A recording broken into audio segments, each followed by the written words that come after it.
صاحب کا انتقال ہو گیا لکھنؤ میں. وہ صاحب اپنی تقریروں میں حضرت عثمان کو، حضرت معاویہ کو، بنی امیہ کو، حتیٰ کہ حضرت ابو بکر عمر کو بھی لعن کرتے تھے، برا بلا کہتے تھے. حضرت ابو ہریرہ کو سرکاری مولوی کہتے تھے. آج مر گئے تو صاحب لوگ بڑی ان کی خوبیاں بیان کر رہے ہیں. صحابہ کرام پر پردہ کرنے والا، صحابہ کرام کو برا بلا کہنے والا ہماری نظر میں کبھی سمان اور رسپیکٹ کرنے کا قابل نہیں ہو سکتا. ہمارا عقیدہ ہے اور سینہ ٹھوک کے عقیدہ ہے. ولو من قوم یوسف، جو صحابہ سے بغض رکھے، جو صحابہ سے نفرت کرے، جو صحابہ کو برا بلا کرے، ہم اس سے بغض رکھتے ہیں. یہ ہمارا کوئی ٹکا جھوڑا عقیدہ ہے. اگر آپ کے دل کے اندر ایمان کی غیرت ہے تو یہ غیرت صحابہ سے نہیں. اے میرے بھائیوں، اس مرض کی تیاری کرو. اب تو اتنے کٹور بھی ہو چکے.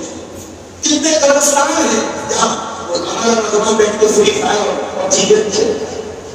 انسٹاگرام کی نیوز دیکھتا ہے، قبرستان میں قبروں کے پاس بیٹھ کر کے لڑکیوں سے چیٹنگ کرتا ہے. ہم تو اتنے سخت نہیں ہو چکے. یہ وہی قبرستان ہے، یہ وہی قبر ہے، وہی نبی کے داماد اور ایک ایسے داماد جن کی نکاح میں نبی اکرم کی دو بیٹیاں ہیں. پورے آدم علیہ السلام سے لے کر کے پوری انسانی تاریخ میں حضرت عثمان غنی کے علاوہ کوئی دوسرا انسان ایسا نہیں ملے گا جس کا نکاح کسی نبی کی دو بیٹیوں سے. صاحب کا انتقال ہو گیا لکھنؤ میں. وہ صاحب اپنی تقریروں میں حضرت عثمان کو، حضرت معاویہ کو، بنی امیہ کو، حتیٰ کہ حضرت ابو بکر عمر کو بھی لعن کرتے تھے، برا بلا کہتے تھے. حضرت ابو ہریرہ کو سرکاری مولوی کہتے تھے. آج مر گئے تو صاحب لوگ بڑی ان کی خوبیاں بیان کر رہے ہیں. صحابہ کرام پر پردہ کرنے والا، صحابہ کرام کو برا بلا کہنے والا ہماری نظر میں کبھی سمان اور رسپیکٹ کرنے کا قابل نہیں ہو سکتا. ہمارا عقیدہ ہے اور سینہ ٹھوک کے عقیدہ ہے. ولو من قوم یوسف،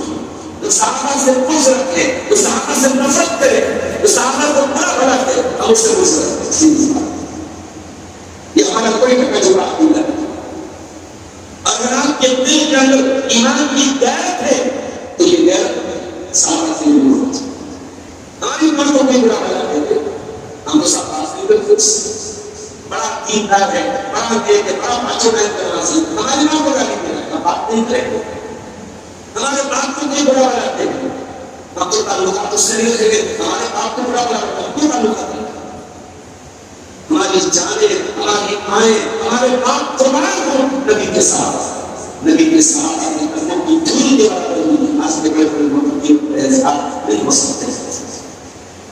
جو انسان صحابہ کو گالیاں دیتے ہیں نہیں جائے اور آپ اس کی مغفرت کی دعائیں رہے اور اے بات انسان کا بڑا عالم تھا، یہ تھا، وہ تھا، وہ فلانا تھا، دماغہ کا سب تھا، صحابہ کا دشمن تھا تو ہمارا دشمن. تو اللہ کے نبی اس صحابہ میں ایک بڑا مقام عثمان ہے. عثمان غنی کسی قبرستان کے پاس سے گزرتے تھے، سالوں قطار رونے لگتے تھے. سوال پوچھا گیا عثمان غنی یہاں آتے تذکر جنت ولا ترضی، جنت کی بات آتی آپ نہیں ہوتے، جہنم کی بات آتی آپ نہیں ہوتے، قبرستان کو لے کر کے کیوں رونے لگتے ہیں؟ عثمان غنی کہتے ہیں لوگوں میں نے اپنے نبی سے کو یہ فرماتے ہوئے سنا ہے ان القبر اول منزل من منازل الاخرہ، یہ قبر آخرت کی پہلی سیڑھی ہے، یہ آخرت کی پہلی منزل ہے. اس نے اس کو پار کر لیا، اس کے لیے آگے کی منزلیں آسان ہے، تو اس کو پار نہیں کر پایا اس کے لیے آگے کی منزلیں بھی مشکل ہے. اور میں نے اپنے نبی کو یہ بھی فرماتے ہوئے سنا ہے ما رأیت منظرا افزع من القبر، میں نے قبر سے زیادہ خطرناک کوئی منظر نہیں دیکھا. قبر میں عذاب ہوتا ہے. اللہ کے نبی فرماتے ہیں اگر وہ عذاب تم دیکھ لو اپنے لوگوں کو دفنانا بنو،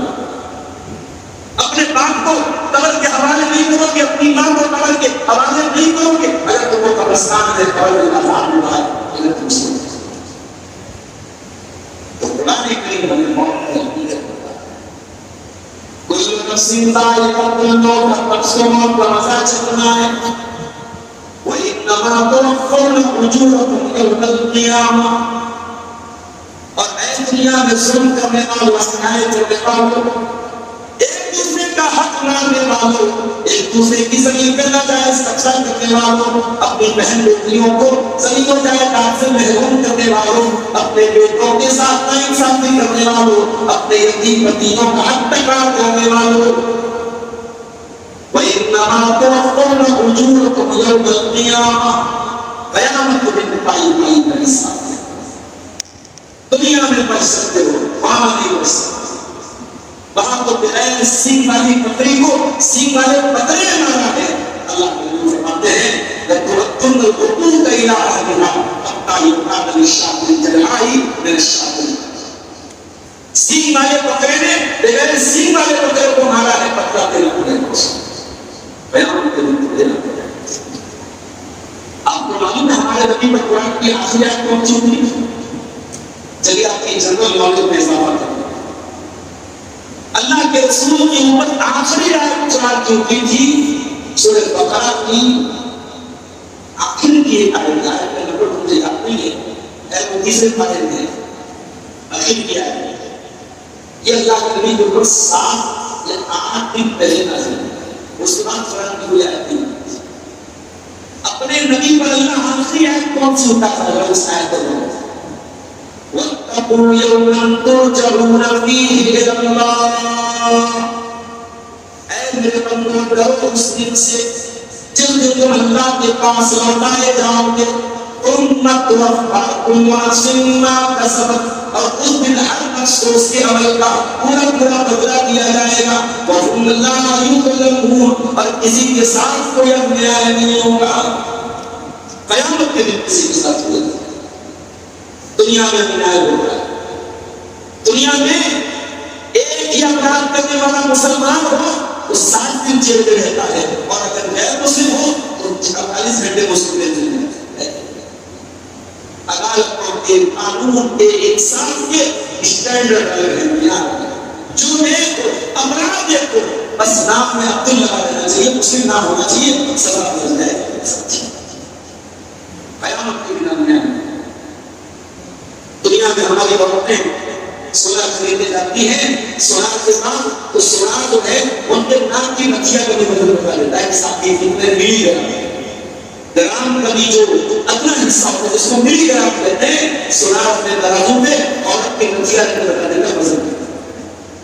ہم کہتے ہیں یار تو بڑا خطرناک ترازو یہ تو نقشہ کا وزن بھی بتا رہا ہے تو کان کی بھالی کا وزن بھی بتا رہا ہے یہ تو 1 گرام سے کم کا بھی وزن بتا رہا ہے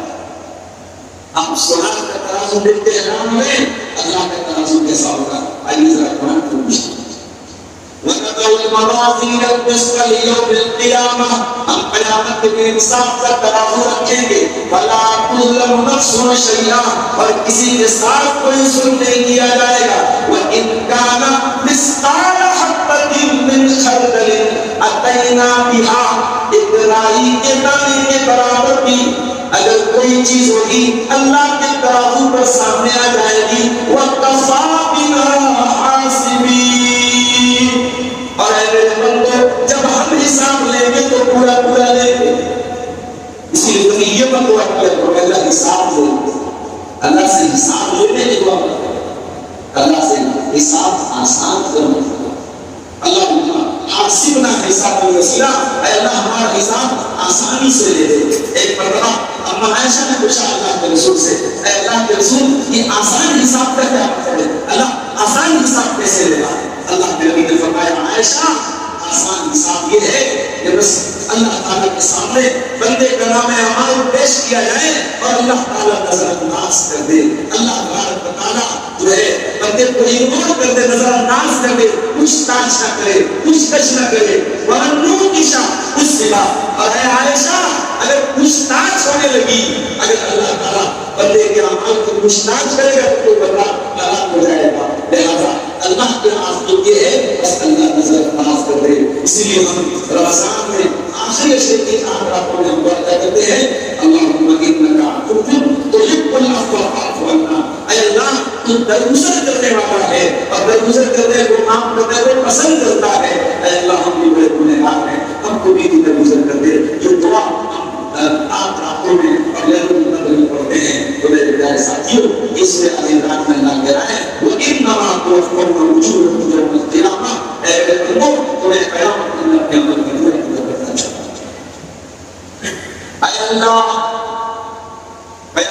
یہ ہوگا، تیری عدالت میں فیصلہ کیا جائے گا، تیری عدالت کا فیصلہ کرنے کے بعد اللہ دنیا کے بڑے بڑے اربپتی بھی وہاں پہ موجود ہوں گے، بڑے بڑے غریب بھی وہاں موجود ہوں گے، جن کے پاس جو مجھے پہلے وہ بھی موجود ہوں گے، جو بیچارے چوپڑی میں رہتے تھے وہ بھی موجود ہوں گے، جو 1000 روپے کا کھانا ہوٹل میں اتنا کھاتے نہیں تو اس سے زیادہ پھینک دیتے تھے وہ بھی موجود ہوں گے، اور وہ بھی موجود ہوں گے جو 2 ٹائم کی روٹی کے لیے ترستے تھے۔ دنیا میں آپ کو بڑی شکایت ہے اپنے آپ سے، ہمیں سے بہت سارے لوگ نا وہ بولے کیا حال چال ہے، ہمیشہ وہ شکایت سناتے ہیں صاحب یہ برا ہے یہ برا ہے۔ اگر آپ کو اپنی زندگی بہت بری لگ رہی ہے تو کسی ہاسپٹل دے دو، کسی ڈاکٹر کے علاج کرنے دو، آپ کی زندگی اتنی بری نہیں اتنی آسان ہے۔ آپ سے بھی زیادہ دکھی اور آپ سے زیادہ پریشان ہونا وہ لوگ ہیں۔ ابھی میری بچی کی طبیعت خراب تھی دوپہر میں ڈاکٹر کو دکھانے گیا، ڈاکٹر کی فیس بھی 500 روپئے، بچوں کے اچھے ڈاکٹر ہمارے علاقے کے 500 روپئے فیس۔ میں ڈاکٹر کے بچی کو دکھا کے نکلا، میڈیکل اسٹور پہ دوا لینے لگا تو اور بچے کو لے کے آئی تھی، وہ میڈیکل والے سے کہنے لگی کہ بھیا آئندہ میں آؤں تو آپ یہی سب دوا ہم کو دے دیجیے گا، اور جو ڈاکٹر آپ کو صحیح کر دوا دیتی ہے یہ 500 روپئے فیس میں نہیں دے سکتے ہوں، میرے ابا اکیلے کماتے ہیں اور بچے کے باپ چھوڑ کے چلے گئے ہیں، بچہ غریب یہاں پر رہا ہے اور میرے بھائی اس کا خرچہ اٹھاتے ہیں، غریب آدمی ہے میرے کمانے والے پاس۔ ایک 500 روپئے کی فیس اس غریب باپ کے لیے بہت بڑی بات ہے۔ تو دنیا میں اگر آپ کو لگتا ہے کہ آپ بہت دنیا ہیں، آپ سے بھی زیادہ بری دنیا ہے، اسی لیے اللہ نبی نے فرمایا کہ اپنے سے پیچھے کے لوگوں کو دیکھو تب تمہیں احساس ہوگا کہ اللہ کی نعمتوں سے قیامت کے دن 2 سال کے سارے لوگ سامنے آ جائیں۔ اللہ فرماتا ہے فمن سوسی عن النار، جس کو اللہ تعالیٰ کی بارگاہ میں اس کی عدالت میں جہنم سے بچا لیا جائے گا، وَأُدْخِلَ الْجَنَّةَ، اور جنت میں داخل کر دیا جائے گا، فقد فاز، وہی کامیاب ہے۔ جو جہنم سے بچا لیا گیا اور جو جنت میں داخل کر دیا گیا وہی کامیاب ہے۔ دنیا میں بیچارے کو ڈھنگا کھانا ملا ہو نہ ملا ہو، بیمار بچے کو دوا ملی ہو نہ ملی ہو، رہنے کو محل ملا ہو نہ ملا ہو، کاروبار میں بنتا رہا ہو کہ چلتا رہا ہو، کامیاب تو وہی انسان ہے جو جہنم کی آگ سے بچا لیا گیا اور جنت میں داخل۔ یہ ہے حقیقی کامیابی، یہ ہے اصل کامیابی، اور اس کامیابی کے لیے میرے بھائیوں ہمیں اور آپ کو محنت کرنی چاہیے۔ دوسری آیت جو میں نے پڑھی تھی وہ بھی سورہ ال-عمران ہے، ذرا اس آیت پر بھی آپ غور کیجیے۔ میں مبارک پور کے امیروں کے علاقے میں بیٹھا ہوں، انصاریوں کا علاقہ ہے، کپڑے کی صنعت سے جڑے ہوئے لوگوں کا علاقہ ہے، اسی کا کپڑے کے کاروبار میں کوئی کروڑ پتی بھی ہے، کوئی لکھ پتی بھی ہے، کوئی بیچارہ مال روٹی چلا کمپٹیشن کو سب لوگ چلا ہے۔ اس کے پاس اتنے بڑا ہوئے تو میرے پاس اس سے زیادہ ہو جائے، اس کے بعد دو لوگ ہیں میرے پاس، 4 لوگ ہو جائے، اس کے پاس ایک کرے میرے پاس، ایک تو کمپٹیشن تو ہی لگا ہے، یہی کمپٹیشن لگا ہے، میں کیسے اس کے آگے نکل جاؤں۔ اللہ کہہ رہا ہے میرے بندو کمپٹیشن اگر کرنا ہے، پرتیسپردھا کرنا ہے، مقابلہ کرنا ہے، ہوڑ لگانی ہے، آگے بڑھنا ہے، تو آپ میں تمہیں بتاتا ہوں کس چیز میں کمپٹیشن